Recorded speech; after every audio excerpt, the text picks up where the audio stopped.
এইখিনি লৈছো চিকেন আৰু চিকেনতে লং ইলাচি গোটা লং ইলাচি দালচিনি গুটিখিনি দি দিছো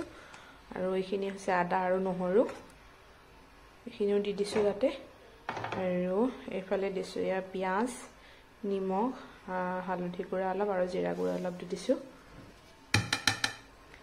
এই গুটিখিনি দি দিছো দি পেলাই এইখিনি ভালদৰে মিক্স কৰি লম এতিয়া আৰু ইয়া চিকেনখিনি মই সানি লৈছো এতিয়া তেলখিনি গৰম হৈ গৈছে ইয়াতে দি দিম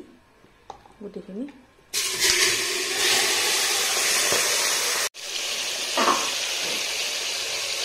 এইখিনিয়া তেলত দি দিছো তেলত পিঁয়াজ দিয়া নাছিলোঁ আৰু এইখিনি এতিয়া মই ভাজি ল'ম ভালদৰে 10-15 মিনিটমান সময় তাৰপিছত দেখাম কালাৰটো কেনেকুৱা হয় আৰু চাই যাব মই কিদৰে বনাওঁ আৰু এইখিনি ভাজা হৈ গৈছে ইমান ধুনীয়া গোন্ধ আহিছে নহয় কি ক'ম আৰু আপোনালোকক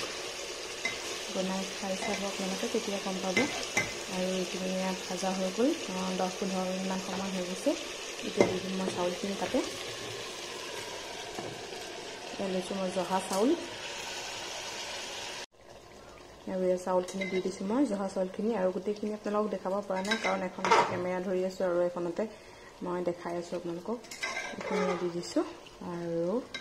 এতিয়া এইখিনি চাউলৰ পানী আছিলে এতিয়া মই ইয়াতে পানী দিম আজি এইখিনি পোলাওখিনি নাভাজোঁ এনেকৈ বনাই দিম এইটো পোলাও এনেকৈ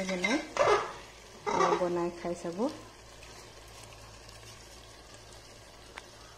আৰু এতিয়া মই ইয়াত পানী দিছোঁ গোন্ধ ইমানেই ধুনীয়া আহিছে জহা চাউলৰ আৰু চিকেনৰ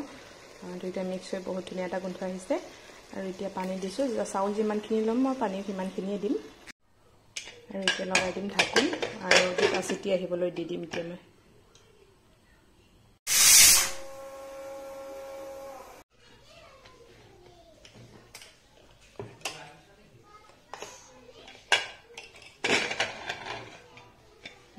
এইখিনিয়া হৈ গৈছে চব ইমান ধুনীয়া কালাৰ হৈছে